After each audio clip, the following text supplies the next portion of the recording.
Assalamualaikum warahmatullahi wabarakatuh. Halo semuanya. Perkenalkan saya Anissa Juliananda dari Prodi Pendidikan Sejarah Angkatan 2022 dengan NIM 2205 1660 29. Jadi, saya akan menampilkan video praktek pengajaran micro teaching dengan membawakan materi masuknya ajaran Hindu-Buddha di Nusantara. Untuk video selengkapnya bisa dicek di berikut ini. Assalamualaikum warahmatullahi wabarakatuh. Waalaikumsalam warahmatullahi wabarakatuh. Nah, gimana kabarnya hari ini? Alhamdulillah baik. Kalau sudah pada makan belum? Belum. Ya, nanti setelah pelajaran kantin yang makan ya. Ya ibu. Nah, sebelum kita mulai belajar, ibu mau kita berdoa dulu. Kalau ketua kelas Elisa, boleh dipimpin dulu doanya. Sebelum memulai pelajaran hari ini, kita berdoa untuk keyakinan kita masing-masing. Doa selesai. Oke, baik, doa sudah dikasih. Jadi sebelum kita mulai belajar, ibu pengen kalian bisa lebih fokus. Jadi kita adain sesi seru-seruan dulu. Nah, mungkin boleh berdiri dulu dari tempatnya.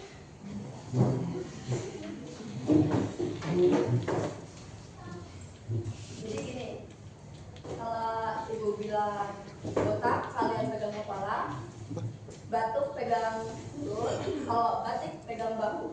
Oke? Paham semuanya? Ibu contohin ya. Botak, batuk, batik. Botak, batuk, batik. Oke? Botak, batuk, batik, batik, batuk, botak, botak, batuk, batik, batik. Nah, Elisa. Nah, coba karena Elisa nggak fokus, ibu, iya boleh silakan duduk ya. Nah, karena Elisa nggak fokus, ibu mau nanya nih, pelajaran apa yang kemarin di minggu lalu? Sejarah Tentang apa?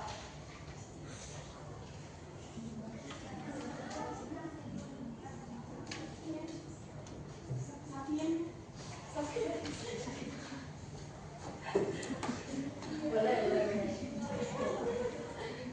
Ya, walaupun belum sempurna tapi nggak apa-apa. Kita kasih tepuk tangan dulu.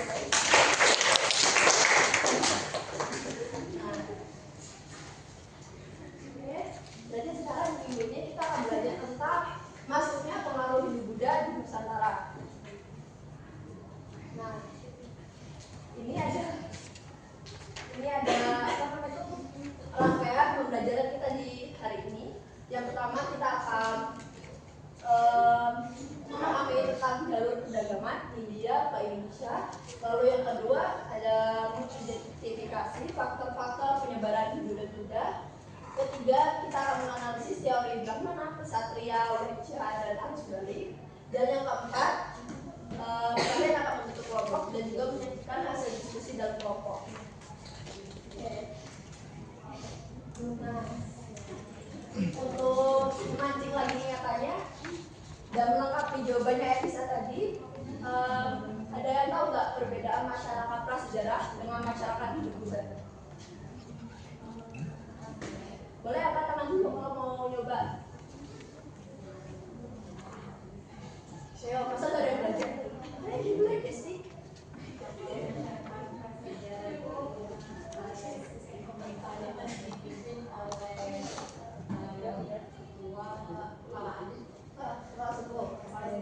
Kalau masyarakat Hindu-Buddha itu pemerintahnya dipimpin oleh raja, sedangkan Oke, boleh, bagus. Kita kira-kira ada yang bisa nambahin nggak? Perbedaan dari masyarakat prasejarah dengan Hindu-Buddha. Ayo, masa nggak ada yang belajar nih, malah. Ayo, boleh bisa. mungkin dari cara berpikirnya itu sudah tegak. Kalau di sejarah itu kan dia masih terus dari pakaiannya juga. Berarti dari postur tubuh sama pakaiannya ya. Baik, berarti cukup ya.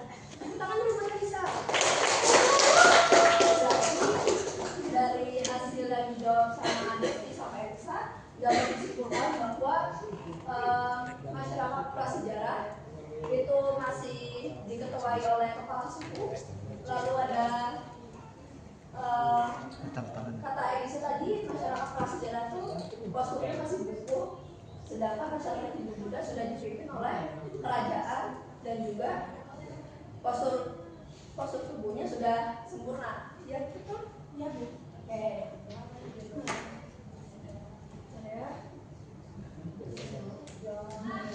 Nah, kira-kira ada yang tahu nggak gimana sih ajaran Hindu-Buddha tuh bisa sampai ke Nusantara? Padahal itu kan kayak beda gitu. Nah, India sama Indonesia tuh budayanya tuh udah pasti beda kan. Kira-kira gimana sih agama itu bisa diterima langsung sama masyarakat Indonesia? Ada yang mau nyoba?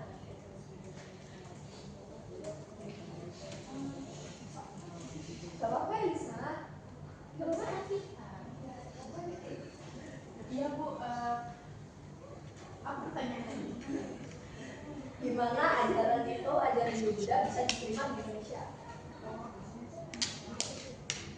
Mungkin karena kalau masuknya mungkin apa dengan Bu mungkin dari perdagangan gitu Bu. Kalau dari perdagangannya mungkin saya kurang tahu. Oke, perdagangan. Ya bagus Bu. Oke.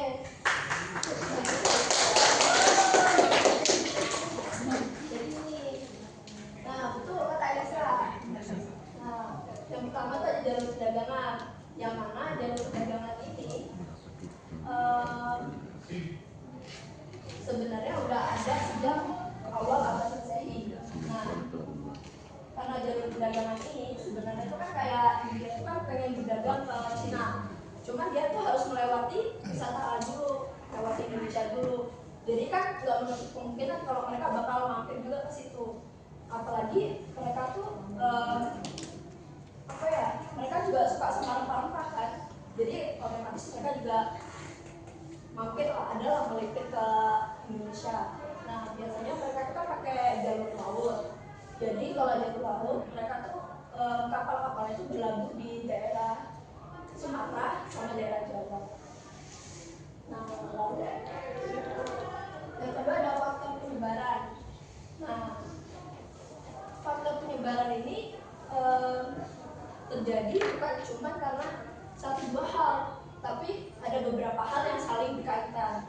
Seperti tadi perdagangan. Nah karena adanya perdagangan, maka otomatis Indonesia dan India itu mereka tuh pasti berkomunikasi kan, walaupun mereka tuh nggak paham bahasanya masing-masing, tapi entah gimana caranya mereka tuh berkomunikasi.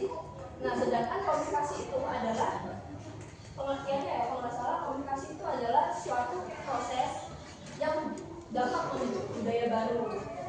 Nah karena adanya perdagangan, jadi mereka tuh mulai menerima pelan-pelan mulai menerima orang India. Jadi mereka tuh makin familiar sama orang India. Terus lalu ternyata setelah orang India menetap di sana, menetap di Indonesia, mereka tuh merasa kayak struktur sosialnya tuh beda. Jadi ngebuat kayak penguasa lokal kayak raja-raja itu tertarik sama ajaran Hindu-Buddha karena menurutnya nih dianggap membawa prestasi dan juga memperkuat kekuasaan mereka. Ya dimana prestasi ini artinya membuat kayak raja-raja itu memiliki wibawa gitu di hadapan masyarakatnya. Nah jadi itu kayak untuk apa? Menopang kekuatan raja itu loh, kekuatan kerajaan.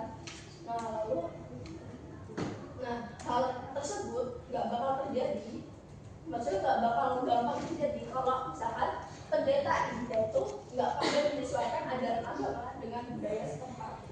Jadi mereka tuh nggak datang kayak langsung kayak kasih nih agama Hindu-Buddha, enggak.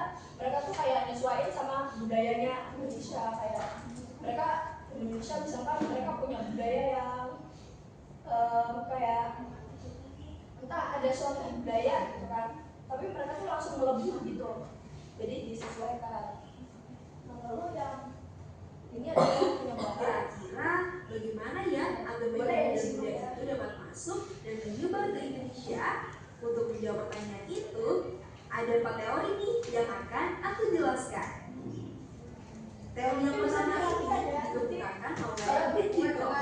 Kerja kelompok. Teori ini menyebutkan bahwa pedagang yang beragama Hindu adalah penyebar utama agama tersebut di Indonesia. Berbeda dengan zaman sekarang yang serba bisa jualan di mana aja ya. kalau berdagang zaman dulu itu masih melalui jalur laut dan angin loh. Bagaimana bisa ya? Iya, di teori Malaysia ini mereka memperkenalkan agama dan kepercayaannya baik saat interaksi jual beli dengan penduduk maupun ketika menetap di Indonesia untuk singgah. Ada juga teori ksatria yang dikemukakan oleh J.C. Berg, Mukherjee, dan J.C. Moyes. Ada cerita unik dari teori yang satu ini loh. Pada zaman masuknya Hindu Buddha ke Nusantara, di daratan India dan Cina sedang berlangsung perang saudara. Lalu yang kalah melarikan diri untuk mencari tempat berlindung. Nah, dari sinilah masing-masing mendirikan kerajaan baru yang berjalan Hindu dan Buddha. Teori yang selanjutnya ini disebut teori arus balik, sebab sesuai dengan namanya, mereka pergi belajar menimba ilmu agama ke India dan kembali untuk menyebarkan agama sesuai dengan apa yang mereka pelajari di sana. Sederhananya, teori ini mengatakan bahwa ajaran Hindu-Buddha berasal dari India, sebagaimana yang disampaikan oleh F.J. Kapoor. Terakhir, teori Brahmana yang disampaikan oleh Van Leeuwen.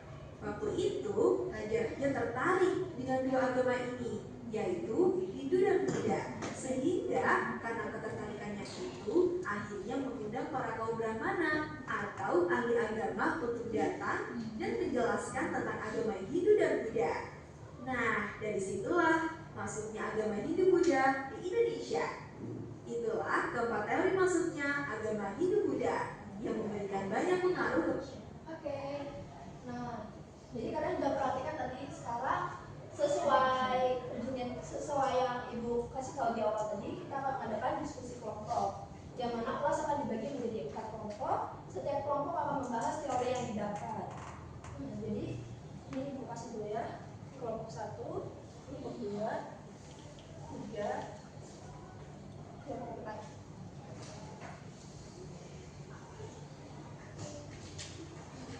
Nah, untuk tugas kelompoknya, kalian bisa berdiskusi selama 5 menit. Oke, mulai dari sekarang.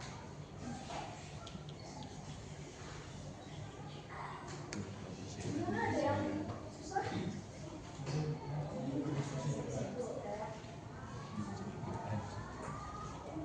Itu maksimalnya.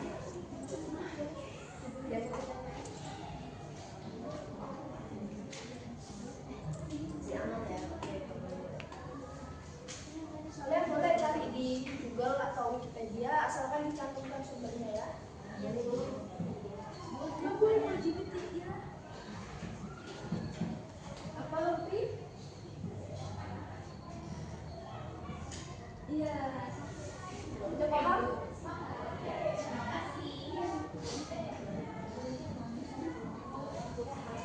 Satu aja. Iya. Iya. Ibu bahkan ada gimana?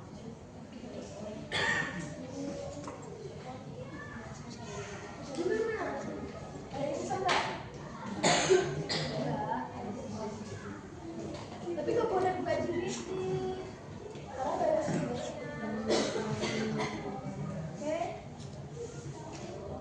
Kayaknya udah 5 menit nih. Nah, sesuai kesepakatan kita di awal tadi, boleh disiapkan siapa yang mau maju. Boleh kelompok 1 dulu siapa? Boleh. Kelompok 1 dulu.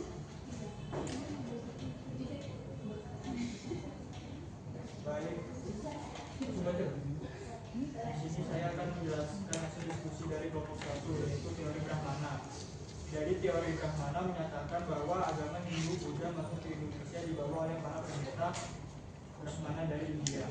Mereka dianggap sebagai satu-satunya golongan yang menguasai kitab suci dan tata cara upacara keagamaan secara benar. Para Brahmana ini diundang oleh raja-raja di Nusantara yang ingin mempelajari dan menerapkan sistem keagamaan serta pemerintahan ala India untuk memperkuat kekuasaan mereka. Karena itu, penyebaran agama terjadi lewat proses resmi dan terstruktur, terutama di lingkungan istana dan kaum elit. Oke, tangan ke belakang. Berarti kalau teori Brahmana ini pendeta yang membawa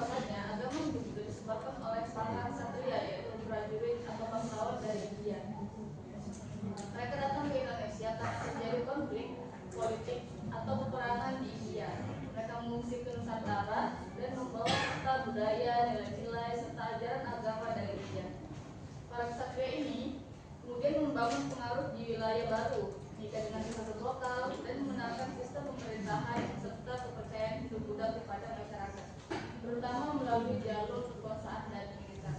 Ini untuk satu ya. Berarti kalau teori kesatria ini dibawa sama kesatria dan juga bangsawan. Oke. Boleh itu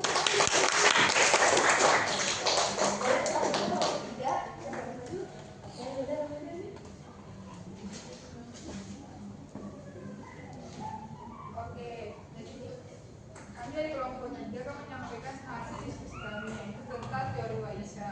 Jadi teori Waisya itu menyatakan bahwa penyebaran agama Hindu Buddha ke Indonesia dilakukan oleh para pendagang India dari kasta Waisya. Saat berdagang ke wilayah Nusantara, mereka tidak hanya membawa barang dagangan seperti kain, perhiasan, dan rempah-rempah, tapi juga mengenalkan budaya dan ajaran agama mereka.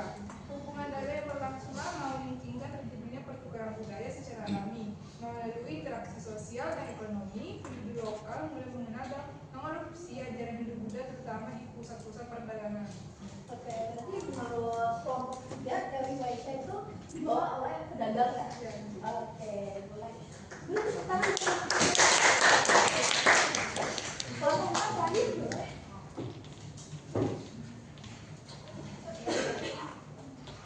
Udah, langsung baca aja. Kelompok 4 Dapatnya teori arus balik. Teori arus balik berpendapat bahwa penyebaran agama Hindu Buddha di Indonesia terjadi karena orang-orang Indonesia sendiri yang pergi ke India untuk belajar agama, budaya, dan sistem pemerintahan. Selain menimba ilmu di pusat pendidikan agama di India, mereka kembali ke tanah air dan mengajarkan apa yang telah mereka pelajari. Teori ini menunjukkan bahwa masyarakat Indonesia aktif mencari ilmu dan bukan hanya penerima pasif. Bukti dari teori ini dapat dilihat dari catatan perjalanan serta peninggalan budaya yang menunjukkan pengaruh langsung dari India, namun dengan penyesuaian lokal dan khas. Oke, baik. Berarti menurut teori arus balik, mereka tuh orang Indonesia sendiri yang malah yang datang ke India. Oke. Boleh tepuk tangan buat kelompok 4. Nah, tadi bagus ya keren-keren semuanya. Nah, tapi ibu masih nggak yakin nih. Ini semuanya paham atau ada yang kontak sensitif nih? Jadi ibu pengen satu orang kasih kesimpulan deh tentang pelajaran hari ini. Oke, boleh Alfi. Jadi sejak awal abad Masehi itu Bu, jalur perdagangan India ke Indonesia itu tuh menjadi jalur penyebaran juga sebagai jalan bagi masuknya agama Hindu Buddha Bu. Terus tuh penyebarannya itu dijelaskan empat teori, ada Brahmana, Ksatria, Waisya, dan juga arus balik. Itu Bu. Oke, beri tepuk tangan buat Alfi. Keren ya, berarti Alfi nyata tidak tadi ya? Iya Bu. Oke, keren. Oke. Nah, sebelum ibu tutup, ini ada tugas mandiri. Nah, ternyata 4 teori tadi itu masih kurang. Jadi tugas kalian adalah mencari satu teori yang belum disebutkan. Nah, selama kalian pelajari juga untuk pelajaran minggu depan, yaitu kita akan belajar tentang kerajaan Kutai sebagai kerajaan Hindu tertua di Indonesia. Oke, mungkin ada yang mau ditanyakan dulu sebelum ibu tutup? Sudah ada? Oke. Baik, sebelum ibu tutup, mungkin ketua kelas boleh ditutup dengan doa. Oke, baik teman-teman, sebelum pulang mari kita berdoa setiapnya kita masing-masing doa. Sudah selesai. Oke, doa dan terima kasih. Nah, baik. Oke, cukup hari ini, cukup segini aja pelajaran hari ini. Ibu tutup. Wassalamualaikum warahmatullahi wabarakatuh.